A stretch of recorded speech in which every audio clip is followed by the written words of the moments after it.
Sholat sunnah 2 rakaat sebelum sholat subuh merupakan sholat sunnah yang paling ditekankan di antara sholat-sholat sunnah rawatib lainnya. Rasulullah SAW sangat tekun dalam melaksanakannya. Hal ini menunjukkan keagungan sholat sunnah 2 rakaat sebelum subuh. Dan Nabi SAW sebutkan dalam hadis, rakaatal fajri khairu minad dunya wa ma fiha. 2 rakaat sholat sunnah sebelum subuh lebih baik daripada dunia dan seluruh isinya. Lebih baik daripada dunia dan seluruh isinya. Hadis ini diriwayatkan oleh Muslim nomor 725.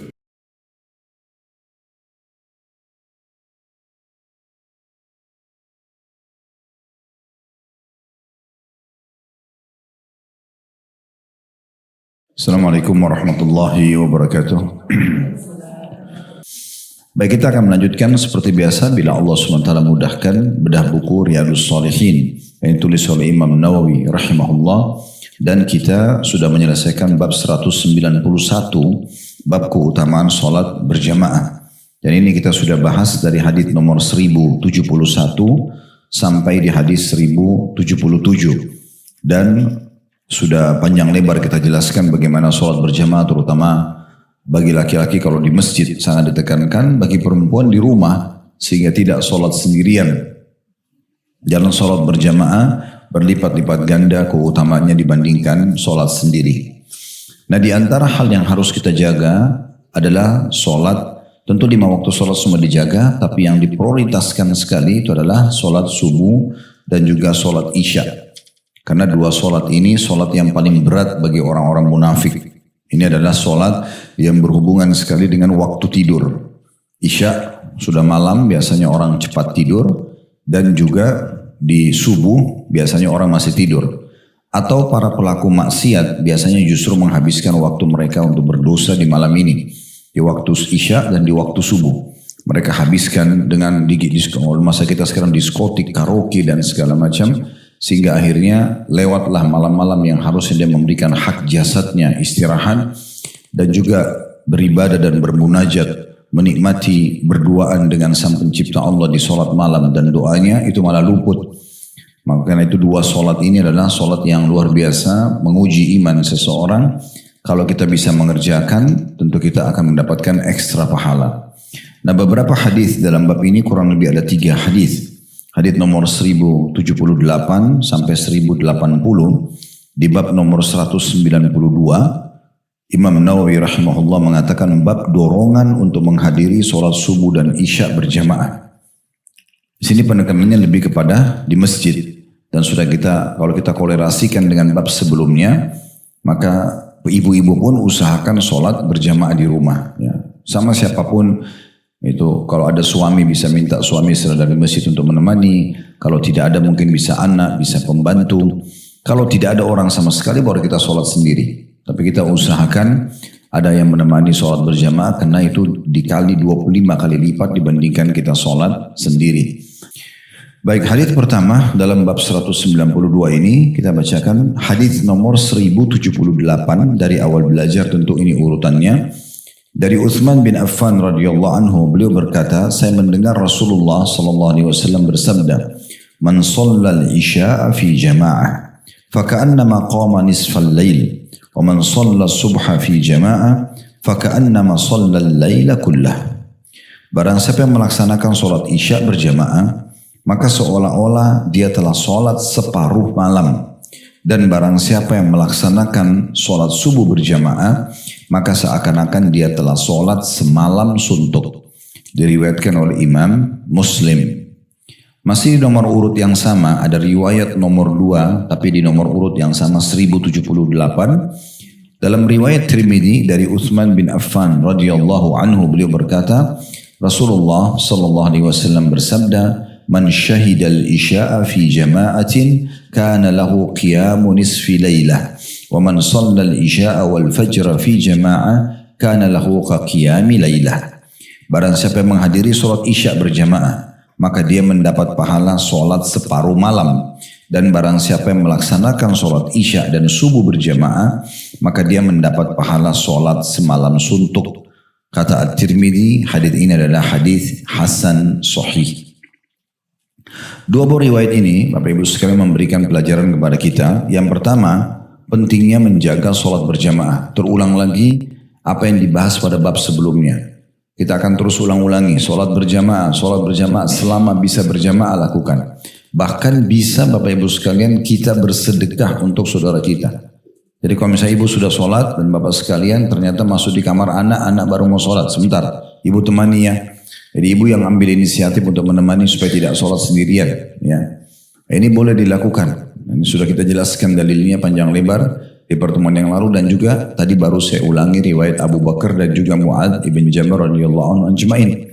Jadi bisa, ya, termasuk misalnya suami biasanya ke masjid subuh tapi ternyata dia telat bangun, contoh. Lalu ibu sholat atau dia sholat, tetapi ibu temani sholat walaupun ibu sudah subuh duluan misalnya. Semua ini faedahnya sangat besar menghidupkan jamaah tadi ya. Ini yang pertama. Yang kedua, pentingnya untuk memperhatikan secara khusus sholat isya. Ini juga berjamaah. Dan di sini dikatakan siapa yang sholat isya berjamaah, maka pahalanya seakan-akan dia sudah mendirikan setengah malam. Setengah malam itu kalau kita hitung dari maghrib, misalnya maghrib jam 6, subuh jam 5. Itu kan 11 jam. Jam 6 sore, maghrib. Ini contoh kalau misalnya maghrib jam 6. Itu kan plus minus ya. Kadang-kadang lebih dari jam 6 sedikit, kadang-kadang jam 6 pas, jadi beda-beda. Intinya kalau kita lihat maghrib jam 6, subuhnya jam 5 misalnya. Ya, kalau sekarang kan memang subuh sebelum jam 5 ya. Tapi biasa ada waktu di mana dia tergeser ke jam 5, jam 5.10. Intinya jam 6 sampai jam 5, itu kalau kita hitung 11 jam. Setengahnya itu berarti 5 jam setengah. Kan gitu. Itu setengahnya. Kalau kita sholat isya berjamaah, dihitung walaupun kita cuma sholat 4 rakaat, pahalanya seperti setengah malam itu. 5 jam setengah sholat non-stop. Gitu. Ini hanya dengan sholat berjamaah. Tidak didapatkan kalau ibu dan bapak sholat isya sendirian. Sholat berjamaah, ibu kerjain di rumah pun sama. Akan mendapatkan keutamaan ini. Ya. Bapak-bapak kerjakan di masjid, sama. Ini sayang sekali. Kita bisa bayangkan kalau 5 jam setengah non-stop sholat. Berapa rakaat kita bisa lakukan itu. Karena mengerjakan sholat isya aja paling 5-10 menit. Misal, itu 10 menit sudah lama banget itu ya. Tapi kalau kita anggap 10 menit saja, kalau kita masuk ke 1 jam, berarti kan 60 menit ya. Berarti seakan-akan dalam 1 jam kita mengulangi kurang lebih ada 6 kali sholat isya ya. Itu kalau kita hitung 10 menit ya. Kalau 5 menit, berarti kita punya 12 kali sholat isya. Nah itu dikali 5,5. Nah, dikali lagi. Kalau 10 aja, 10 pahala sholat misalnya isya, maaf tadi 6 ya. Kalau kita sholat 10 menit, 1 jam kan 60 menit. Berarti 6 sholat. 6 kali 5 gitu ya, berarti 30. Tambah setengah gitu kan. Berarti kurang lebih kita sholat 30, 31, 32 kali isya. Non-stop gitu ya. Seperti itu kurang lebih kalau kita hitung 10 menit. Kalau kita hitung 5 menit sholat isya itu, dan biasanya sih 5 menitan. 1 rakaat itu sekitar 1 menit biasanya. Berarti kita 2 kali lipat dari itu. Seakan-akan kita punya sekitar 60 kali sholat isya kita ulangi gitu ya. Seperti itu pahalanya. Kemudian faedah ketiga yang bisa diambil dari hadis tentang keutamaan sholat subuh berjamaah. Nah 2 sholat ini seperti ada satu hubungan satu sama yang lain. Karena kata Nabi SAW, siapa yang sholat isya berjamaah, maka dia seperti menghidupkan setengah malamnya. Tadi sudah kita berikan rasionalnya sekitar mungkin kalau jam 6 sore masuk maghrib, jam 5 masuk subuh pagi, maka 11 jam berarti 5 jam setengah. Nah kalau kita sholat subuh berjamaah, kita seperti menyempurnakan sisa setengahnya. Berarti 5 jam setengah lagi kita non-stop sholat gitu ya. Nah berarti seperti semalam suntuk kita sholat. Hanya dengan menjaga 2 sholat ini. Apalagi sholat subuh lebih ringan. Cuma 2 rakaat ya. Tidak mengambil banyak waktu itu. Ini juga sekaligus kita ingatkan teman-teman sekalian. Jangan suka menunda-nunda sholat dari awal waktu. Karena sesibuk apapun sholat itu hitungan menit. Hitungan menit. Sayang banget gitu. Hanya karena ngobrol, hanya karena ini, hanya karena itu ya. Dan sudah kita sampaikan di pertemuan yang lalu, di bab yang lalu, supaya tidak ketinggalan sholat berjamaah, kita memang harus menganggap dan menjadikan ini sesuatu yang penting. Jadi sebelum azan udah siap-siap, udah wudu, udah siap ibu mungkin sama mukenahnya, sudah di sejadah 5 menit, 10 menit sebelum azan sudah siap. Sehingga kita tidak ketinggalan sholat berjamaah. Bapak-bapak juga begitu, sudah wudu. Jangan nanti azan baru mau bergerak. Sudah kita jelaskan kemarin banyak sekali kehilangan ini. Dia kehilangan menjawab muazzin. Itu pahala sendiri. Pernah kita jelaskan di bab azan. Karena kata Nabi SAW, siapa yang mengikuti, kalau kalian dengarkan muazzin, ikutilah apa yang diucapkan. Ini kan bisa luput kalau kita azan baru wudu. Kita nggak mungkin wudu sambil jawabin azan. Itu sangat jarang terjadi, walaupun bisa saja. Tapi kalau kita sudah wudu sebelumnya, Bapak Ibu sudah siap, 5 menit, 10 menit sebelum azan sudah siap, maka secara otomatis azan kita akan tetap dapat. Karena kita lagi nggak ada aktivitas, kita lagi nunggu itu. Kemudian kita juga bisa mendapatkan doa antara azan dan iqamah yang mustajab. Karena kata Nabi SAW, doa antara azan dan iqamah tidak ditolak gitu ya, tidak diterima. Kita akan mendapatkan takbiratul ihram pertama imam, tidak masbuk. Ya, karena kata Nabi SAW, siapa yang tidak ketinggalan takbiratul ihram imam selama 40 hari, subuh, duhur, asar, maghrib, isya, 40 hari tidak pernah imam Allah Akbar, dia Allah Akbar juga, maka dia akan diselamatkan dari api neraka dan kemunafikan. Dua hal ini, dua hal yang sangat berbahaya, masuk ke api neraka disiksa, dan juga sifat munafik. Jadi dia tidak kafir, tidak muslim. Ada tengah-tengah, dan ini paling berat. Kalau orang kafir jelas statusnya, tapi orang munafik tidak jelas. Dan Allah mengatakan innal munafiqina fid darkil asfali minan nar. Orang-orang munafik itu ada di dasarnya neraka. Nah, kita diselamatkan dengan takbiratul ihram imam. Makanya Sa'id bin Musayyib rahimahullah, seorang ulama tabi'in, mengatakan saya tidak pernah ketinggalan takbiratul ihram imam 40 tahun. Ini diceritakan tentang dirinya. Dia cerita dalam riwayat yang lain, dia bilang, saya tidak pernah selama 40 tahun kecuali melihat pundaknya imam. Imam takbir, dia di belakangnya. Kenapa? Karena hanya memanage saja. Lebih cepat mempersiapkan diri sebelum sholat. Itu aja ibu perbaikin, Bapak sekalian. Itu aja kita perbaikin. Kita jangan lagi mulai sekarang tunggu azan baru mau break sholat. Enggak, memang 5-10 menit. Makanya kami di restoran, itu di kantor kami 10 menit sudah ingatkan. Semua pengunjung, semua pegawai pun kita ingatkan. Alhamdulillah 10 menit lagi akan azan, maka kita ingatkan untuk waktu sholat dan segala macam. Supaya sudah wudu, sudah jalan menuju ke masjid. Kalau ibu-ibu mungkin sudah siap di musola atau dengan mukenahnya. Jadi nggak ketinggalan hal-hal yang besar seperti ini. Saya pernah sentuh secara keimanan. Kalau masih diingat ya, saya ingatkan kembali sekarang. Ibadah itu, Bapak Ibu sekalian, tidak bisa terulang. Sekali kita luput takbiratul ihram pertama imam, ibu dan bapak sekali masbuk aja. 1 rakaat misalnya. Banyak orang anggap remeh nih, dianggap biasa aja bagi dia. Padahal sebenarnya tidak bisa diperbaikin itu. Nggak bisa diperbaikin. Artinya kalau tadi duhur kita masbuk 1 rakaat, sudah tercatat di buku amal kita bahwa si fulan atau si fulana ini dia masbuk 1 rakaat. Tidak bisa diperbaikin selamanya. Kalau dosa, kita buat nih 10 tahun pun buat dosa. Tobat di tahun ke-11 masih bisa dimaafkan. Tapi amal soleh itu tidak bisa. Ini nanti yang membedakan derajat seseorang di surga. Saya juga sudah ingatkan ya. Kita harus renungi baik-baik setiap selesai menyebutkan surga. Allah subhanahu wa ta'ala menambah dengan kata-kata khalidina fiha. Artinya kekal selamanya di dalam tempat itu. Dari satu sisi kita gembira, karena masuk surga kita akan kekal, kepemilikannya abadi. Di dunia ini kan kita pemilikan sementara.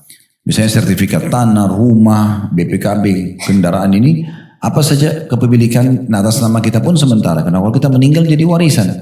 Kalau di surga itu abadi. Sekali kita miliki istana itu, perhiasan itu, istana itu semuanya akan selamanya. Khalidina fiha. Satu sisi itu menggembirakan, tapi sisi lain ini harus kita sentuh secara keimanan. Makna khalidina fiha juga yang perlu difahami adalah ibu dan bapak tidak bisa pindah, nggak bisa di-upgrade. Misal klasternya A sampai Z, beda-beda fasilitasnya. A, B, C, D, Z yang paling bagus. Ibu dan bapak sekali masuk surga misalnya dapat klaster D, misal, karena amal kita cuma sampai di situ. Ya, karena banyak yang kita lalaikan, misalnya tadi masbuk salat, zikir pagi petang terbengkalai, nggak pernah baca Quran, nggak pernah majelis ilmu, semua sudahlah sunnah gitu-gitu, nggak mau cuman sunnah ditinggalkan, dia cuma dapat D. Di sini sekali masuk khalidina fiha, kekal. Dia pindah ke E aja nggak bisa, kekalnya di situ. Masalahnya ini Dan penyesalan terjadi nanti di situ, di akhirat. Oh, coba dulu saya sholat duha 4 rakaat ya, saya dapat misalnya H, kompleks yang H gitu ya. Dan itu pasti sudah beda banget fasilitasnya. Beda banget. Karena ada penjelasan dalam beberapa asar, derajat-derajat di surga Bapak Ibu sekalian jaraknya itu bukan satu kayak kita bayangkan klaster A ke B itu hanya beda luas ruangan. Tapi dia bedanya antara langit sama bumi. Jaraknya jauh sampai kata Nabi SAW waktu beliau keluar di malam hari di kota Madinah, kebetulan langit lagi gemerlapan dengan bintang-bintang. Beliau mengatakan, sungguh nanti kalian akan lihat dari istana kalian derajat-derajat di surga seperti kalian lihat bintang-bintang itu. Jaraknya jauh sekali. Kita hanya bisa lihat, oh itu istana ya. Tapi kita nggak tahu apa di dalamnya. Jaraknya jauh. Dan di situ lebih bagus, lebih istimewa, lebih leks gitu ya. Lalu kata para sahabat, ya Rasulullah, apakah itu istana para nabi-nabi? Sehingga jaraknya antara istana kami sama mereka itu jauh sekali. Kata Nabi SAW, bukan. Orang-orang soleh dari umatku. Dan saya sudah pernah bilang, satu hari aja kita bisa bedain derajat kita sama teman kita di sebelah. Misal teman kita sholat selalu on time, subuh, duhur, asar, maghrib, isya, tidak pernah ketinggalan takbiratul ihram, tidak pernah ketinggalan sholat qobliyah dan ba'diyahnya. Kita sholatnya cuma yang wajib saja. Anggap kita on time juga, tapi kita tidak sholat qobliyah dan ba'diyah misalnya. Udah cukup membedakan derajat kita di surga. Udah cukup. Mungkin hari itu dia sedekah, kita nggak sedekah. Mungkin hari itu dia majelis ilmu, kita tidak. Mungkin hari itu dia bakti sama orang tua, kita tidak. Banyak amal-amal yang bisa membuat perbedaan derajat di surga nanti. Makanya Nabi SAW mengingatkan, ini kepekaan secara keimanan ya. La tahkiranna minal ma'rufi syai'a. Jangan kalian pelit-pelit atau perhitungan dengan satu kebaikan. Jangan anggap remeh. Selama depan mata eksekusi langsung. Ya. Selama ada peluangnya jangan disia-siakan. Karena memang nggak ada waktu. Nggak ada waktu buat kita. Membuang-buang waktu untuk menyanyiakan tidak beramal soleh itu kerugian, penyesalan hari kiamat. Orang mukmin yang cerdas, dia selalu sibuk dari amal soleh ke amal soleh yang lagi. Terus begitu. Tidak ada waktu untuk hal-hal yang lain. Setiap ibu dan bapak merasa ada waktu lowong, cari kesibukan apa ini supaya nambah lagi tambahan amal kita. Mumpung ajal belum datang. Karena waktu terbatas. Ya, ini penting sekali untuk difahami. Oleh karena itu jangan pernah disia-siakan peluang-peluang. Nah di antaranya tadi seperti sholat subuh dan isya berjamaah. Dan kita sudah bilang perbedaannya sudah beda sekali antara orang yang dapat takbiratul ihram, ya, sholat qobliyah, kemudian juga berdoa antara azan dan iqamah dengan orang yang melalaikan masalah itu. Ya. Jadi ini tidak bisa diperbaiki, harus hati-hati sekali ya. Makanya Abdullah bin Umar radhiyallahu anhu pernah Bapak Ibu sekalian, beliau ketinggalan sholat berjamaah satu kali aja. Dia masuk masjid, orang sudah bubar sholat. Orang kan biasa mungkin kalau tidak faham ini, tidak paham teori yang kita sampaikan ini, mungkin dia pikir ya sudahlah sholat aja sekarang, masbuk ya sudah. Dia nggak rasa itu sebuah beban bagi dia. Tapi para sahabat, para tabi'in yang faham ini mereka menjadi masa beban. Dia merasa salah depan Allah dan ini rugi banget karena sudah nggak bisa diperbaiki. Dia balas itu dengan malamnya dia sholat malam semalam suntuk. Diganti sama dia dengan semalam suntuk. Umar bin Khattab radhiyallahu anhu itu pernah lagi pas habis beli kebun kurma. Dia pakai, dan kebun kurma waktu itu betul mahal harganya, orang beli sekarang pun mahal sekali kebun kurma itu. Dan di negeri di Timur Tengah itu, kalau mau lihat orang itu kaya atau tidak, itu dia punya kebun kurma atau tidak. Ini perkataan sebagian teman-teman kami di sana ya, karena mobil mewah, rumah besar itu sudah biasa bagi mereka. Tapi punya kebun kurma ini mahal harganya, dan kurma itu sepanjang tahun bisa berbuah gitu ya, umumnya ya, atau buahnya. Kalaupun dia tidak berbuah sepanjang tahun karena mungkin sekarang sudah banyak bibit yang ditemukan yang bagus gitu ya. Tapi dia buahnya dari 300 jenis kurma itu ada banyak yang kering yang bisa disimpan sampai setahun. Sehingga penjual-penjual kurma itu di sana pada kaya semua gitu ya. Dikonsumsi di kota-kota mereka, di negara mereka juga dikirim di luar gitu ya. Nah Umar bin Khattab pernah beli kebun kurma. Pas dia masuk, karena tidak ada mikrofon kayak kita pengeras suara, lewat bagi beliau sholat asar. Bukan disengaja. Dia pas baru oh waktu. Dia kembali ke masjid, orang baru bubar sholat. Sama Umar bin Khattab dijual kebunnya, disedekahkan semua nilainya. Ya, sebagai tebusan terhadap perbuatan tersebut. Coba lihat bagaimana pekahnya mereka supaya jangan itu tidak ada yang gantikan gitu ya. Karena bagi mereka itu mahal dan sekaligus melatih diri. Ini kalau kau buat salah lagi, hai diriku, saya akan hukum kamu loh. Nah sampai seperti itu. Jadi mereka melakukan perbuatan tersebut. Mereka dengan sedekah, mereka dengan sholat semalam suntuk. Banyak sekali amal-amal yang mereka kerjakan untuk justru menutupi ya amal-amal yang luput dari mereka. Nah ini yang perlu kita sentuh dari sisi kenapa kita tidak boleh luput dari setiap amal soleh termasuk sholat berjamaah. Dan saya bilang tadi tolong digeser sedikit saja. Persiapkan sholat dan jadikan itu program penting dalam hidup kita. Sebelum azan break semuanya. Udah selesai. Sesibuk apapun stop pekerjaan 5-10 menit saya mau sholat dulu. Udah selesai. Sholat juga habis itu 10 menit selesai, kita kembali. Aktivitas lagi. Kita break sholat duhur. Kita ambillah mungkin 10 menit sebelum azan, 10 menit sholat, mungkin 5 menit lagi kita sholat sunnah, ya 25 menit semuanya. Itu kita break setengah jam. Masa kalau untuk istirahat makan kita bisa kasih spare 1 jam, sholat tidak gitu ya. Nah setelah itu, misalnya habis duhur, kita sudah selesai sholat, aktivitas lagi silakan sampai asar. Banyak sekali waktu. Berjam-jam gitu ya. Yang unik kadang-kadang syaitan membisikkan di jiwa orang-orang muslim atau orang mukmin kalau dia menunggu makanan favoritnya di restoran, walaupun dibilang saya mau order ini ya, baik tapi bapak ibu ini 15 menit, gak apa-apa. Dia dengan sabarnya nunggu 15 menit. Tapi kalau masuk ke musola atau masjid lihat jam digital 5 menit lagi iqamah, itu masih dianggap berat sama dia. Oh masih lama, aja masih ngobrol, terima telepon, lewat sholat qobliyah, lewat doa. Padahal 5 menit itu sebentar sekali. Kan gitu. Ini sayang sekali ya, harusnya kita peduli dengan poin-poin seperti ini. Jadi intinya menjaga sholat berjamaah harus diprogramkan. Sudah selesai, yang lalu-lalu berhenti. Tugas kita setelah ikut di taklim seperti ini berubah, menjadi lebih baik gitu ya. Karena kalau tidak bisa mengubah kita, sayang sekali manfaatnya kecil. Jadi saya juga pernah bilang waktu kita bahas pertama masuk di bab sholat ya. Kan beberapa bab ke depan ini semua sholat. Saya bilang kalau bapak ibu mau perbaikin apapun mulai dari sholat. Sholat aja mulai sekarang pokoknya lakukan 3 hal. Saya bilang pernah itu ya. Tepat waktunya, tepat gerakan, tepat bacaan. Itu baru dia makan khusyuk. Sebelum azan sudah siap. Memang azan udah langsung sholat qobliyah, sudah langsung sholat wajib. Clear, selesai gitu. Nah itu penting sekali. Tepat gerakan sesuai dengan gerakan diajarkan Nabi SAW penuh dengan tuma'nina, ketenangan. Pelan-pelan saja. Nikmati setiap gerakan karena semua ada pahalanya. Dan yang ketiga tepat bacaannya. Juga tepat ucapannya dan pelan-pelan dibaca. Itu semua akan menyempurnakan pahala kita. Baik, hadis selanjutnya masih masalah subuh dan juga isya ya. Tapi di hadis nomor 1079 ini menyebutkan tentang besarnya pahala yang dijanjikan dan itu tidak disebutkan kadarnya. Biasanya memang kalau tidak disebutkan angka atau kadarnya ini berarti besar banget pahalanya gitu ya. Hadis Abu Hurairah radhiyallahu anhu bahwa Rasulullah SAW bersabda, "Wala ya'lamuna ma fil atamati was subhi la atauhuma walau habwa." Seandainya mereka mengetahui keutamaan yang sudah dijanjikan atau yang ada pada sholat subuh, pada sholat isya dan subuh, pasti mereka akan mendatanginya meskipun dengan merangkak.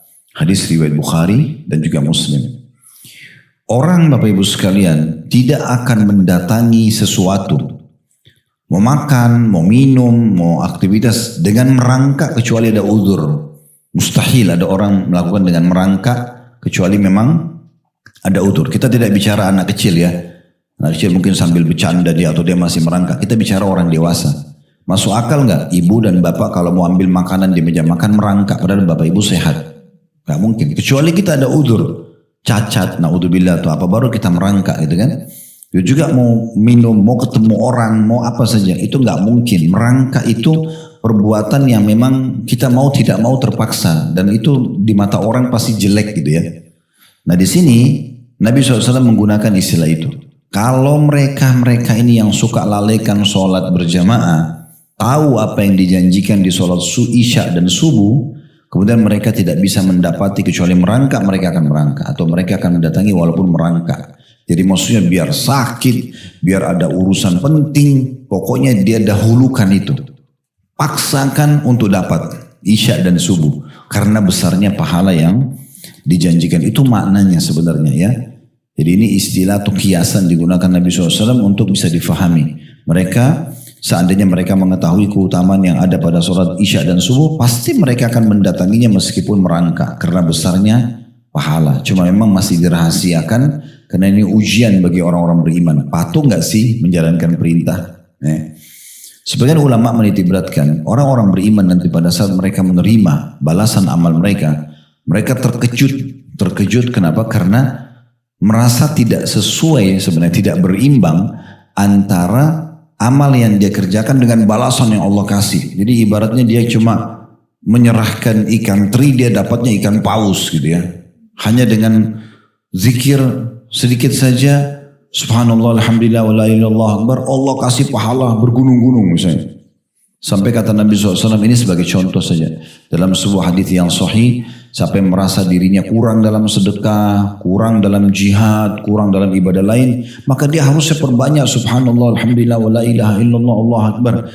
Artinya ini amal ringan sekali, tapi nanti dia kaget, terkejut. Oh ternyata ucapan ini aja begini ya balasannya. Oh ternyata 2 rakaat sholat malam ini loh balasannya. Itu nanti akan menambah, kenapa dulu saya nggak buat ya, gitu jadi nyesel. Padahal sebenarnya mudah sekali orang melakukannya. Makanya jangan pilih-pilih amal. Setiap ada kesempatan, depan mata, tiba waktunya, kerjakan. Ingat, kita sendiri yang butuh dengan amal kita. Ya, tidak usah terpengaruh sama teman-teman. Ya, dia mau kurang, amalnya terserah dia. Jangan kita bodoh-bodohan ikut-ikutin sama orang. Ikut-ikutan sama orang ini hanya dia kurang, kita kurang gitu ya. Ini nggak perlu sama sekali. Selamatkan diri kita karena kita yang membutuhkan amal tersebut. Ya. Sama juga jangan terpengaruh dengan kata-kata orang yang selalu mengatakan, sudahlah nanti buat dosa saja, nanti saya yang tanggung. Gak ada orang nanggung dosa orang lain, gak ada. Allah bilang, wala taziru waziratun wizra ukhra. Tidak ada orang yang menanggung dosa orang lain. Dia suruh kita zina, ayo masuk di hotel zina saja, nanti saya yang tanggung dosa kamu. Gak ada, itu omong kosong. Ya, kita dapat dosa, dia juga dapat dosa. Cuman dia dapat dosa karena dia yang membayarkan kita atau menyuruh kita misalnya. Tapi tetap kita dapat dosanya. Ya, sebagaimana juga amal soleh sama. Nah, sudahlah nggak usah sholat itu nanti aja atau apa. Kita ikut-ikutan sama teman-teman. Maka dia kekurangan pahala, kita kekurangan pahala. Dia nggak dapat derajat surga, kita juga tidak dapat derajat surga. Kita rugi sendiri. Ya, ini kepekaan yang harus difahami ya. Itu dari hadis nomor 1079, berarti kita mengambil 2 pelajaran. Yang pertama, kedudukan sholat subuh dan sholat isya. Ya. Kemudian yang kedua, besarnya pahala yang dijanjikan, ya, yang Allah rahasiakan bagi orang-orang yang menjaga subuh dan isya. Saya sudah bilang tadi, nanti di surga itu orang banyak kaget-kaget melihat, oh ternyata pahalanya isya itu begini ya, luar biasa dahsyatnya. Hanya kerjain sedikit. Dan memang Allah itu kalau memberikan balasan luar biasa ya. Sebagai contoh misalnya zikir yang dibaca pada saat masuk pasar misalnya. Kita mungkin dalam seminggu, sebulan ada waktu pas masuk ke pasar, ke mall. Itu ada hadis yang luar biasa. Hadis sahih kata Nabi SAW, siapa yang masuk pasar atau kalau kita sekarang mungkin mall lalu membaca la ilaha illallah wahdahu la syarikalah lahul mulku wa lahul hamdu yuhyi wa yumit wa huwa hayyun la yamut biyadil khair wa huwa ala kulli syai'in qadir. Dicatatkan baginya 1 juta pahala, dihapus 1 juta dosa, diangkat 1 juta derajat. Zikir ini kurang dari 1 menit. Lewat pasar, masuk mall baca, gitu kan. Itu luar biasa gitu, ya. Dapat 1 juta pahala, 1 juta dosa, dihapus, diangkat 1 juta derajat. Artinya amal-amal sederhana, tapi balasannya luar biasa. Jadi jangan pernah anggap remeh satu amal soleh. Akan cuman istighfar 3 kali habis sholat, nanti gampang aja deh, saya sambil makan dan minum. Duduk dulu zikir. Habis itu baru makan. Kita tidak tahu berapa besar kadar pahala yang Allah siapkan. Ya, kadang-kadang syaitan habis sholat kita dibisikin supaya kita nanti zikir. Padahal kita tidak zikir. Digoda, yang penting kita berdiri dari tempat sholat, lewat doa malaikat, dan seterusnya. Ya, luput dari kita banyak hal. Baik, kemudian hadis yang terakhir nomor 1080.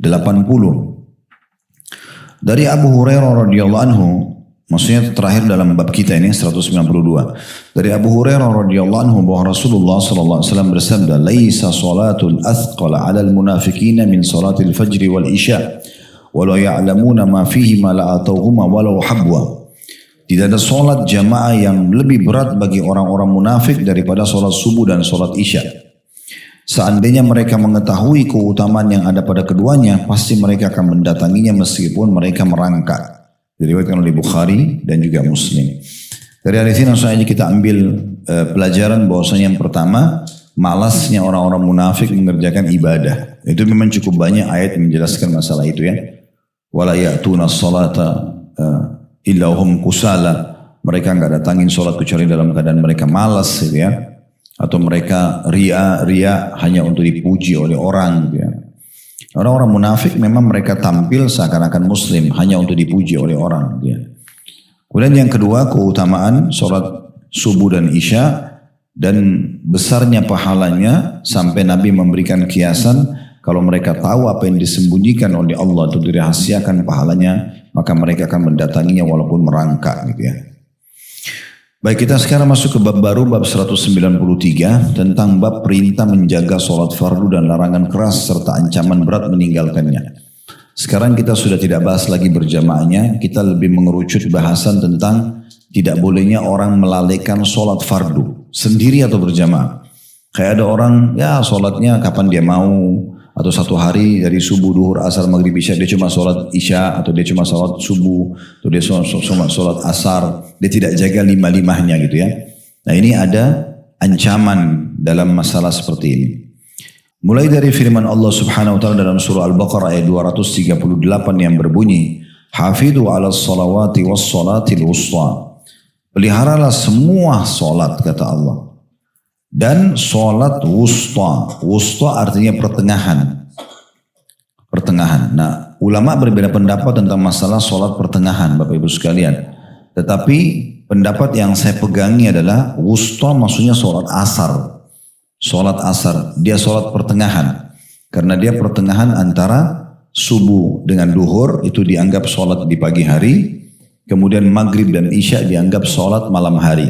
Maka asar ada di tengah-tengahnya. Asar ada di tengah-tengahnya gitu ya. Nah inilah yang dimaksud dengan sholat pertengahan. Sholat pertengahan. Di sini saksi bahasan kita kalau mau digarisbawahi di bukunya adalah peliharalah semua sholat. Makna pelihara jaga. Jaga waktunya tadi, tepat waktunya, tepat gerakan, tepat bacaannya, dijaga semuanya. Ingat, geser mulai sekarang. Persiapan sholat itu jauh sebelum azan. Ya, memang dilowongin waktu, bukan dipres-preskan karena banyak kehilangan pahala dan juga derajat di surga.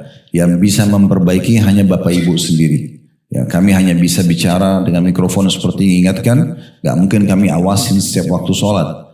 Maka orang yang cerdas adalah orang yang ya betul-betul dia peduli dengan masalah ini. Ada juga poin saya ingin tambahkan berhubungan dengan masalah keimanan. Bapak Ibu sekalian, ada level-level keimanan kita nggak bisa jangkau kecuali kita betul-betul menutup pintu pelanggaran dosa dan kita sibuk mengerjakan ibadah-ibadah nanti sampai ke level itu. Dia ibarat seperti jenjang. Contoh misalnya, ada satu level rajin baca Quran misalnya. Ini nggak bisa kita jangkau kecuali kita sudah tutup pintu dosa dan kita sudah mulai banyak kerja amal soleh. Nanti baru Allah bukakan pintu ini. Nanti kita rajin lagi kerjakan, nanti ada lagi level di atasnya. Nanti ada level terus begitu. Maka kita ada ibadah-ibadah yang kita tidak terfikir mengerjakan tapi sudah dikerjakan oleh orang-orang lain karena memang kita masih belum sampai ke situ. Kenapa kita tidak sampai? Masih buka pintu dosa, masih lalaikan amalan-amalan sunnah. Jadi kita nggak sampai di sini. Nah itu, makanya kita sulit sekali untuk mencapai derajat-derajat mereka gitu. Ya. Oleh karena itu kalau mau sampai ke situ, memang harus betul-betul semua keran-keran pelanggaran ditutup. Nah, ya, apalagi mumpung mau Ramadan, nah ini kesempatan ini bulan training untuk berhenti dari semua pelanggaran dan sibuk dengan amal-amal soleh. Ya. Nah ini sebulan ini kita di training untuk kita terapkan 11 bulan ke depan supaya kita lebih dekat dengan Allah, lebih kuat imannya. Nah untuk Ramadan akan datang kita tingkatkan lagi, terus begitu bekal 11 bulan ke depan sampai nanti kita bertemu dengan Allah dalam kondisi sempurna pahala dan juga balasannya. Baik, selanjutnya surah At-Taubah ayat 5, dalil yang kedua tentang anjuran menjaga sholat 5 waktu, tepat waktunya, tepat gerakan, tepat bacaannya. Fa in tabu wa aqamus salata wa atau zakata fa khallu sabilahum. Jika mereka bertobat, maksudnya orang-orang kafir, Nabi Muhammad SAW diperintahkan kalau orang-orang itu masuk Islam, lalu kemudian mereka mendirikan sholat, mereka menunaikan zakat, maka berilah kebebasan kepada mereka. Jadi orang-orang yang ditawan oleh Nabi SAW dikasih pilihan, masuk Islam atau memang tetap dalam keadaan kufur, tapi biasanya mereka bayar jizyah atau denda ya, atau menebus dirinya dengan harta mereka gitu ya kalau masuk tawanan. Tapi kalau mereka bertobat, mereka mau masuk Islam, mereka mau sholat, mereka mau zakat, maka mereka dibebaskan. Baik, kita masuk hadisnya di sini. Dalam bab 193 ada hadis nomor 1081 sampai 1088. Ya, ini kurang lebih ada 9 buah hadis ya yang kita akan pelajari insyaallah. 8 hadis ya, insyaallah ya. Dari 1081 sampai 1088.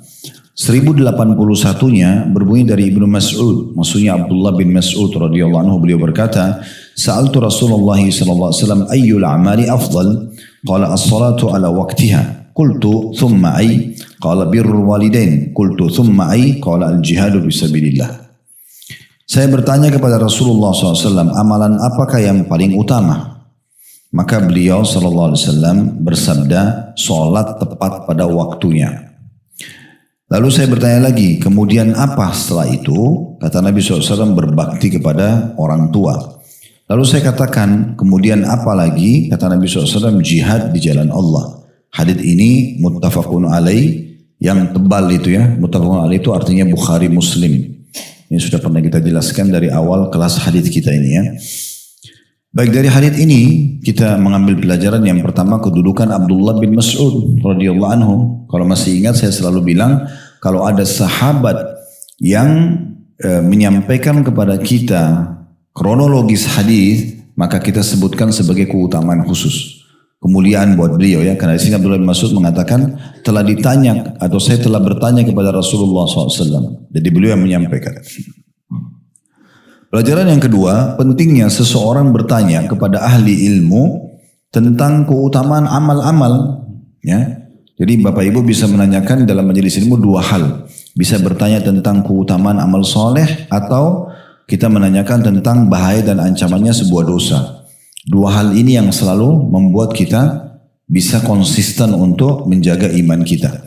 Selalu sibuk bertanya amal soleh apa lagi, amal soleh apa lagi, mana yang lebih baik, zikir mana yang lebih baik, sholat mana yang lebih baik, bacaan Quran mana yang lebih baik, kapan yang paling afdal sholat malam, dan seterusnya. Ya. Atau kita bertanya, apa hukumannya orang kalau berdusta, kalau orang berzina, kalau orang riba. Nah, ini nanti akan disampaikan kepada kita, oh ada dalil begini, melarang begini. Nah, kalau kita berada di 2 hal ini, konsistensi menjaga keimanan itu ada.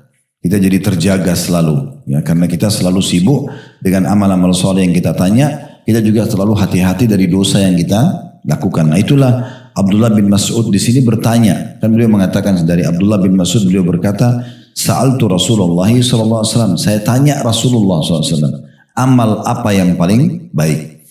Nah, ini kan pertanyaan ini muncul bukan Nabi yang sampaikan, tapi karena dia bertanya. Nah, seperti itu ya. Dan bertanya ini tentu ada adab-adab yang disampaikan oleh para ulama, diantaranya bertanya kalau kita tidak faham, belum faham, menggunakan retorika yang santun ya kepada para pengajarnya, itu ada adab-adabnya. Kemudian juga tidak sengaja ingin menjatuhkan atau menyaingi para ulama tersebut, karena tidak boleh menuntut ilmu untuk bersaing satu sama yang lain ya, tapi untuk menjadi bekal hidup kita untuk kita ajarkan iya. Itu pelajaran kedua. Yang pertama kedudukan Abdullah bin Mas'ud, yang kedua pentingnya seseorang bertanya kepada para ulama atau ahli ilmu apa yang dia butuhkan dari amal-amal yang baik, atau dia menanyakan tentang ancaman perbuatan dosa yang mungkin dia masih terjerumus atau dia khawatir terjerumus padanya. Pelajaran ketiga, bahwasanya sholat menduduki dalam hadits ini nomor satu keutamaan yang paling afdal. Bayangkan ya, di atas bakti sama orang tua, di atas jihad. Ya. Artinya percuma bakti sama orang tua kalau tidak sholat. Percuma jihad kalau tidak sholat. Karena sholat tolok ukurnya. Umumnya, kata sebagian ulama, kalau orang menjaga sholatnya, maka ibadah lain terjaga. Ya, termasuk bakti sama orang tuanya, termasuk dia siap berjihad, termasuk dia mau kerjakan semua ibadah-ibadah lain. Kalau sholat sudah dijaga, Allah berkahi semua yang lainnya kita mudah untuk kerjakan. Nah seperti itulah. Ya. Ini yang ketiga ya, tentang kedudukan sholat. Bahkan sholat amal afdal yang paling baik mengalahkan bakti sama orang tua dan jihad. Pelajaran keempat, kedudukan bakti pada kedua orang tua. Karena dia di atas jihad. Makanya orang kalau mau pergi berperang biasanya izin sama orang tuanya. Ada beberapa sahabat datang izin kepada Nabi SAW mau perang. Tapi Nabi tanya, kau punya orang tua enggak? Ya, sampai ada sahabat masih muda tuh mau perang lalu Nabi tanya, apa kau punya kedua orang tua? Dia bilang iya. Bagaimana kau meninggalkan keduanya dalam kondisi mereka sedih? Karena tidak mau anaknya berperang. Kata Nabi SAW, pulang gembirakan mereka kembali. Jadi tidak disuruh ikut berperang. Ya, sampai orang tuanya ridho gitu ya. Kecuali kalau jihad sudah masuk dalam bab fardu ain. Fardu ain itu maksudnya wajib individual. Itu dalam 3 keadaan di bab jihad. Yang pertama itu kalau pemimpin negara sudah menginstruksikan. Kalau pemimpin negara sudah mengatakan perang, misalnya kita dulu pemerintah kita mengatakan lawan Belanda, lawan Jepang atau dijajah, itu wajib. Laki-laki, perempuan semua harus ikut. Itu nggak ada pilihan. Ini nggak perlu izin sama orang tua.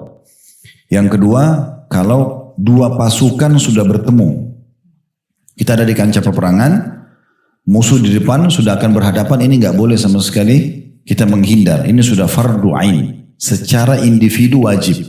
Fard kan wajib, ain itu maksudnya individu. Fardu ain maksudnya secara individu wajib. Yang ketiga, kalau wilayah sudah diserang oleh musuh. Seperti kasus waktu itu Madinah di masa Nabi SAW diserang oleh orang Quraisy, terjadilah perang Uhud ya. Maka semua laki-laki waktu itu wajib berperang. Semua yang ada di Madinah pun siap untuk membela Madinah waktu itu ya, membela Islam. Baik, itu masalah faedah keempat, yaitu kedudukan bakti sama orang tua. Tentu kalau kita ingin bahas ini panjang sekali. Tapi yang jelas bakti sama orang tua bisa kita lakukan di masa hidup dan setelah beliau meninggal. Ya, dua-duanya bisa kita berbakti. Tapi tentu berbakti semasa hidup itu jauh lebih besar peluangnya, luas.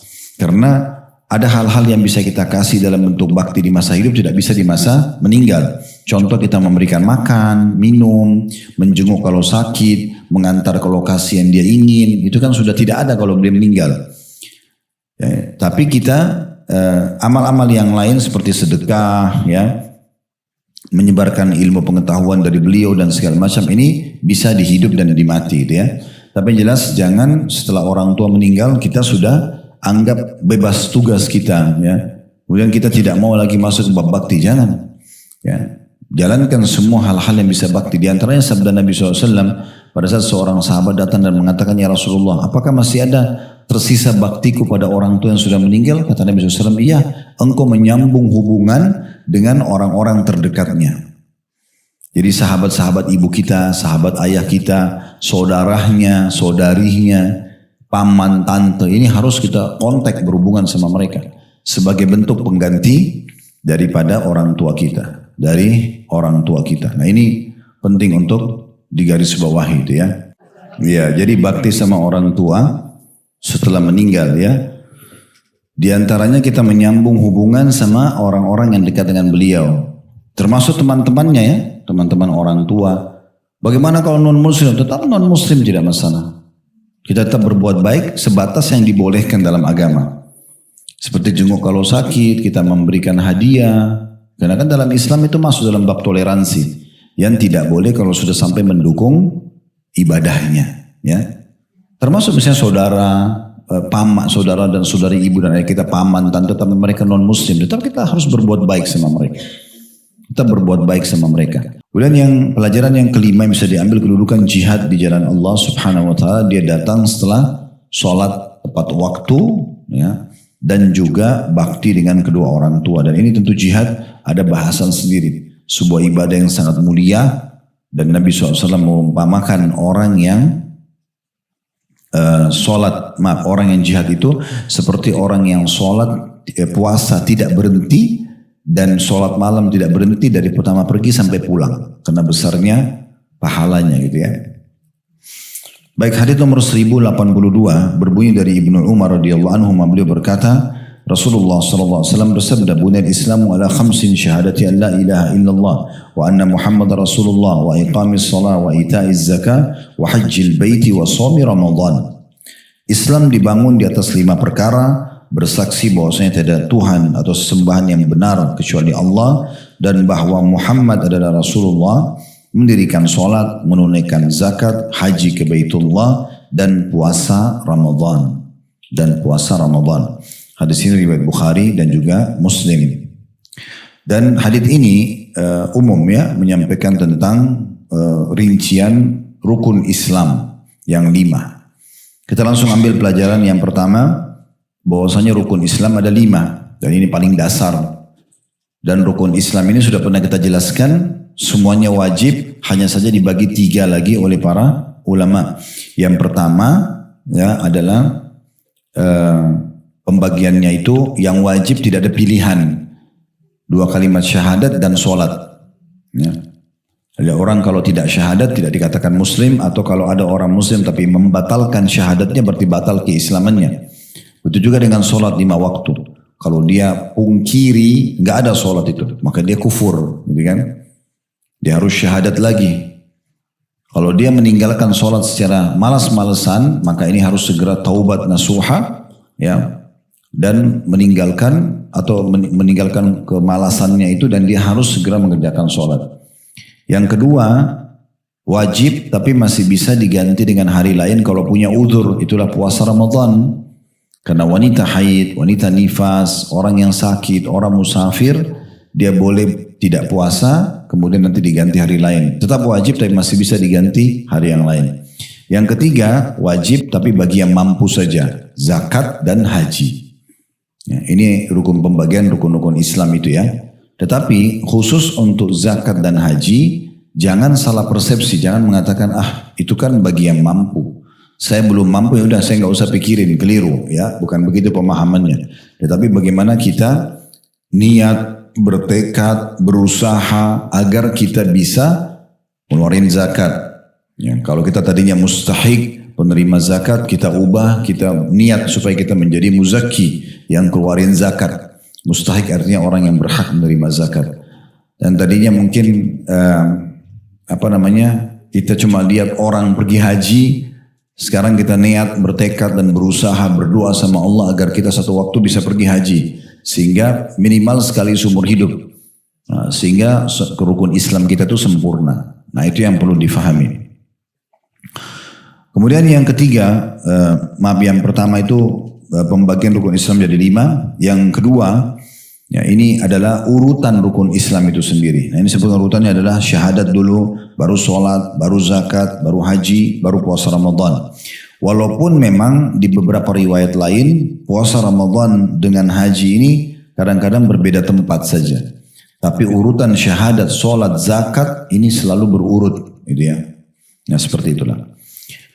Baik, hadis nomor 1083 dari Ibnu Umar radhiyallahu anhuma, bahwasanya beliau berkata, Rasulullah SAW bersabda, "Umirtu an uqatilan nas hatta yashhadu an la ilaha illallah wa anna Muhammadar Rasulullah wa yuqimus shalah wa yu'tuz zakah fa in fa'alu dzalika 'asamu minni dima'ahum wa amwaluhum illa bihaqqil Islam wa hisabuhum 'ala Allah." Saya diperintahkan untuk memerangi manusia hingga mereka bersaksi bahwasanya tidak ada Tuhan yang berhak disembah kecuali Allah dan Muhammad adalah utusan Allah, mendirikan sholat dan menunaikan zakat. Apabila mereka melakukan hal itu, maka mereka telah melindungi darah dan harta mereka dariku, kecuali dengan hak Islam, sementara hisab mereka diserahkan kepada Allah. Hadis riwayat Bukhari dan juga Muslim. Dari hadis ini kita ambil pelajaran Bapak Ibu sekalian. Yang pertama, adanya perintah agar menyebarkan Islam perintah Allah SWT kepada Nabi SAW untuk menyebarkan Islam, dan kita pun juga umatnya dianjurkan menyebarkan Islam agar orang-orang syahadat, mendirikan sholat dan menunaikan zakat. Kemudian pelajaran yang kedua, jadi bab kita masalah sholat, kedudukan sholat yang datang setelah 2 kalimat syahadat. Artinya memang awal sekali orang masuk Islam yang harus dia kerjakan adalah sholat setelah itu. Pelajaran yang ketiga, siapapun yang masuk Islam, mendirikan sholat, menunaikan zakat, maka mereka akan dilindungi secara hukum oleh Islam. Kemudian yang terakhir, pelajaran yang keempat ya. Ada potongan akhir hadis, illa bihaqqil Islam wa hisabuhum 'ala Allah, kecuali dengan hak Islam sementara hisab mereka diserahkan kepada Allah. Maksudnya, kalau dia sudah masuk Islam, dia sholat, dia zakat, dia aman. Kecuali dalam hak Islam, maksudnya misalnya dia sudah syahadat masuk Islam, tapi ternyata dia mencuri, tetap aja dia kena hukum hudud atau had yang dipotong tangannya misalnya, gitu ya. Kalau dia berzina tetap kena hukum cambuk kalau belum menikah dan dirajam kalau sudah menikah. Ini kalau kita bicara hukum Islam ditegakkan, gitu ya. Itu yang dimaksud dengan kecuali dengan hak Islam. Sementara hisab mereka diserahkan kepada Allah. Nanti kalau mereka meninggal di akhirat, masuk surga atau masuk neraka itu diserahkan kepada Allah. Dan ini pelajaran yang kelima ya, bahwasanya pelaku dosa besar dalam Islam di akhirat nanti dibawa masyiahnya Allah, atau dibawa naungan Allah. Disilakan tahta masyiah. Jadi keyakinan ahli sunnah wal jamaah, Bapak Ibu sekalian, kalau ada orang, misal kita kenal seseorang banyak sekali dosanya, tapi dia muslim, dia sholat tapi dia masih berzina, dia masih korupsi, dia masih segala macam, kita nggak boleh pada saat dia meninggal kita vonis dia masuk neraka. Nggak boleh kita vonis dia masuk neraka. Karena memang dalam keyakinan ahli sunnah wal jamaah mereka dibawa naungan Allah. Kata Nabi SAW, insya adzab wa insya ghafaralah. Kalau Allah mau Allah maafkan, kalau Allah mau Allah hukum, gitu ya. Jadi kita tidak usah vonis. Yang kita boleh vonis orang itu masuk neraka kalau meninggal dalam keadaan kafir. Tapi kalau masih muslim, kita nggak bisa vonis dia masuk neraka. Dikatakan diserahkan urusannya kepada Allah, gitu ya. Pelajaran yang keempat yang bisa kita ambil ya adalah masalah haramnya ya untuk menyentuh harta yang bukan milik. Ya. Situ Nabi SAW mengingatkan, ingat kamu nanti jadi dai ya. Nabi bilang, fa iyyaka wa karaima amwalihim, hati-hati kamu dengan harta-harta bernilai mereka. Jangan nanti kamu gunakan nama agama lalu kamu menipu, ngambil uang, gitu kan? Karena biasanya orang itu kalau menyampaikan agama pasti dipercaya. Nah, jangan tunggangi kepercayaan itu justru untuk mengambil uang dari jamaah, ya seperti itu ya.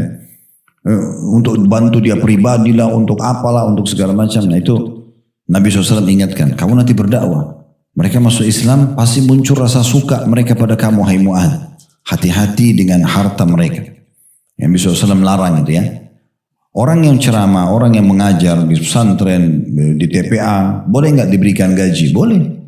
Tapi bukan berarti dia menunggangi keadaan justru untuk, karena dia pemimpinnya, dia main minta-minta kumpulin uang sekian persen, harus bantu ini, belikan dia rumah, belikan dia pulsa, belikan ini, nggak ada. Dalam Islam tidak ada. Orang kalau ikhlas karena Allah tidak akan ada masuk ke bab itu. Nabi SAW ingatkan supaya memang targetnya adalah dakwanya itu ya. Itu pelajaran kita yang keempat ya. Sekarang pelajaran yang kelima, dilarangnya seseorang untuk menzalimi orang lain karena tidak ada hijab antara dia dengan Allah Subhanahu wa taala. Tidak ada hijab antara dia dengan Allah Subhanahu wa taala. Jadi kita harus hati-hati kalau kita menzalimi orang lain. Menzalimi itu mengambil yang bukan hak kita atau tidak memberikan hak orang. Nah, itu menzalimi. Di dua sisi ya. Kita ambil yang bukan punya kita, itu berarti kita zalim pada orang. Atau ada orang punya hak sama kita, kita nggak kasih. Seperti gaji pegawai, gaji pembantu, gaji supir, bagi hasil. Ya, ini semua ini tidak boleh. Tidak boleh misalnya Bapak Ibu punya perusahaan untung. Dan Bapak Ibu atur sama akuntingnya, finance-nya, Nanti jangan bilang ya perusahaan untung supaya bonusnya pegawai nggak cair, bisa demi untuk meraih keuntungan perusahaan. Nah, itu tidak boleh. Ingat, muamalah kita secara zahir dengan orang depan mata, tapi sebenarnya yang hakikinya adalah kita berhubungan sama Allah Subhanahu wa taala. Tuhan kita sama Tuhan orang yang menzalimi kita atau orang yang kita zalimi satu, Allah. Dan Allah itu Maha melihat, Maha adil. Dia akan tegakkan semua hukum pada setiap orang gitu ya. Baik, selanjutnya hadits nomor 1085. Dari Jabir radhiyallahu anhu, beliau berkata, saya mendengar Rasulullah SAW bersabda, inna bainar rajuli wa bainas syirki wal kufri tarkas salat. Sesungguhnya batas antara seseorang dengan kesyirikan dan kekufuran adalah meninggalkan solat. Diriwayatkan oleh Imam Muslim. Di sini kita ambil satu pelajaran saja, artinya orang kalau meninggalkan solat berarti dia sangat dekat dengan kekufuran. Maka tadi sempat kita singgung, kalau mau perbaiki apapun mulai dari solat. Kalau kita perbaikin solatnya maka semua akan aman, karena dia akan sangat ya dekat dengan Allah Subhanahu wa taala, jauh dari kekufuran, jauh dari dosa dan seterusnya. Kemudian hadis nomor 1086 dari Buraidah radhiyallahu anhu, dari Nabi SAW, beliau bersabda, al-ahdul ladzi bainahum as-salah faman taraka faqad kafar. Perjanjian yang ada di antara kita dan mereka, ada footnote mereka, maksudnya adalah orang-orang munafik ya, adalah salat. Situ ada footnote di bawah nomor 694 ya. Itu Imam Nawawi menerjemahkan mereka adalah orang munafik. Perjanjian yang ada di antara kita dan mereka atau orang munafik adalah solat, karena itu barang siapa meninggalkan solat maka sungguh dia telah kafir. Diriwayatkan oleh Tirmidzi. Dari hadits ini kita perlu garis bawahi, yang dimaksud dengan kekufuran di sini adalah orang yang meninggalkan solat secara jahdan, pembangkangan. Nggak ada solat itu, nah itu kafir dia. Detik itu dia kalau mau taubat dia harus syahadat. Tapi kalau orang tinggalkan solat takasulan, males-malesan, ya nggak mau sholat atau kapan dia mau sholat kapan dia mau, ini dosa besar. Dosa besar. Ini sudah pernah kita jelaskan hukumnya ya. Jadi dari hadits ini kita ambil pelajaran bahwasanya orang yang meninggalkan sholat secara jahdan atau pembangkangan hukumnya kufur. Membangkang karena memungkiri salah satu hukum Islam, kafir. Ya, misalnya dia mengatakan tidak ada sholat, tidak ada zakat, tidak ada haji, tidak ada puasa Ramadan, dia pungkiri. Ya, itu berarti dia memungkiri hukum Allah, ini kekufuran. Tapi kalau dia meninggalkan karena malas, ya, melemah imannya, ini dosa besar.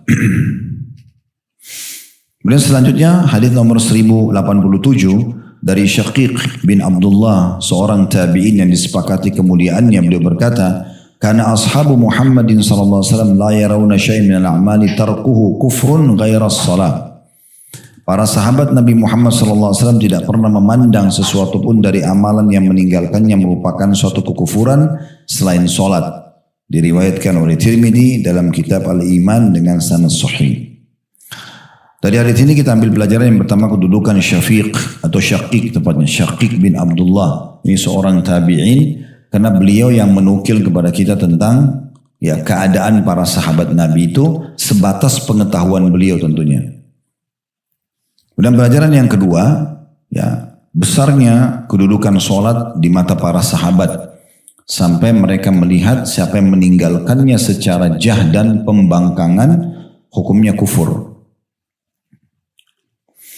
Baik, hadis terakhir yang kita pelajari pada kesempatan ini insyaallah hadis nomor 1088 berbunyi dari Abu Hurairah radhiyallahu anhu, beliau berkata, Rasulullah SAW bersabda, inna awwala ma yuhasabu bihi al-'abdu yawmal qiyamati min 'amalihi salatu, fa in salahat faqad aflaha wa anja, wa in fasadat faqad khaba wa khasir, fa in intaqasa min faridatihi syai'un qala ar-rabb azza wa jalla unzuru hal li 'abdi min tatawwu'in fayukammal minha man taqasa min al-faridah thumma takunu sa'iru a'malihi ala hadha.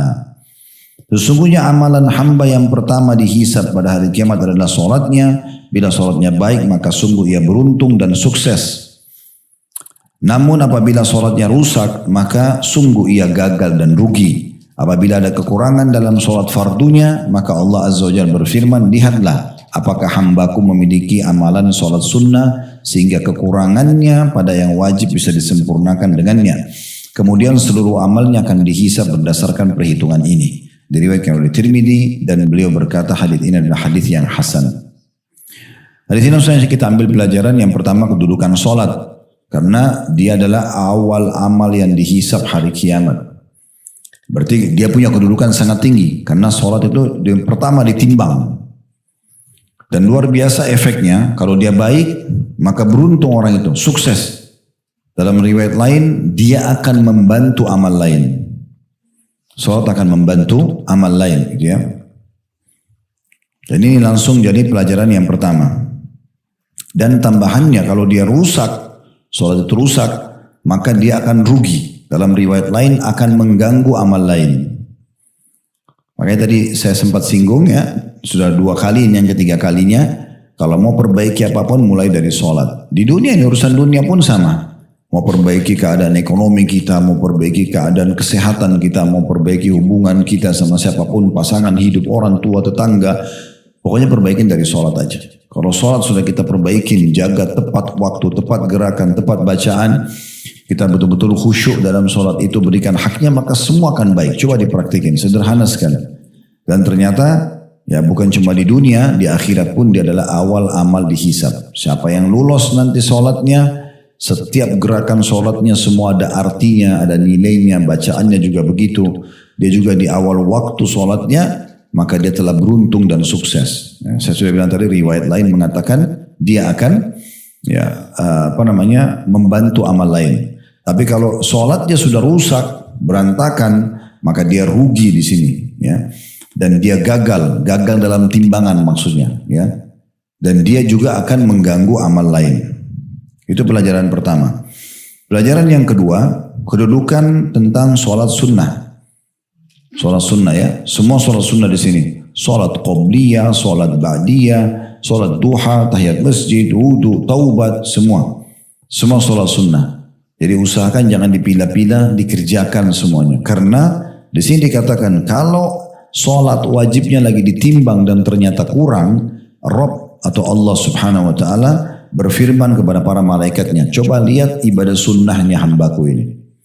Kalau ada, maka disempurnakan kekurangan sholat wajibnya, gitu kan? Jadi di sini kedudukan sholat sunnah. Fungsi sholat sunnah banyak, mendatangkan cintanya Allah, mendatangkan tambahan pahala, membantu menyempurnakan amal wajib. Sholat sunnah bantu nanti kekurangan sholat wajib. Kalau misalnya ada yang kurang khusyuk, lupa wudu, apalah gitu ya. Kalau dia sudah sempurna, maka ini akan jadi tambahan pahala. Sedekah menyempurnakan zakat, umrah menyempurnakan haji, puasa sunnah Senin, Kamis, Ayyamul Bid menyempurnakan Ramadan. Nah seperti itu. Nah ini pelajaran yang diambil yang kedua. Pelajaran yang terakhir, seluruh amal-amal ya, akan dihitung dengan cara seperti ini. Bisa bermakna seluruh amal akan dihitung setelah sholat. Karena kan di sini dikatakan kemudian seluruh amalnya akan dihisab berdasarkan perhitungan ini. Maksudnya setelah sholat selesai baru pindah ke amal-amal lain. Bisa juga bermakna berarti semua amal yang lain akan dihitung sesuai dengan hitungannya sholat. Maksudnya tadi kayak kalau sholat wajib kurang kan dibantu oleh sholat sunnah. Nah kalau zakat kurang dibantu dengan sedekah. Kalau puasa Ramadan kurang dibantu dengan puasa sunnah. Kalau haji kurang dibantu dengan umroh. Nah seperti itu. Itu yang dimaksud dengan makna hadits ini. Allahu a'lam. Baik sampai sini bahasanya insyaallah kedepannya kita akan masuk di sebuah bab yang membahas masalah keutamaan saf pertama dan perintah menyempurnakan saf pertama, meluruskan dan merapatkan di bab nomor 194 dari hadis 1089 sampai 1103. Ini cukup panjang hadis membahas tentang masalah saf. InsyaAllah kita akan bahas nanti di pertemuan akan datang.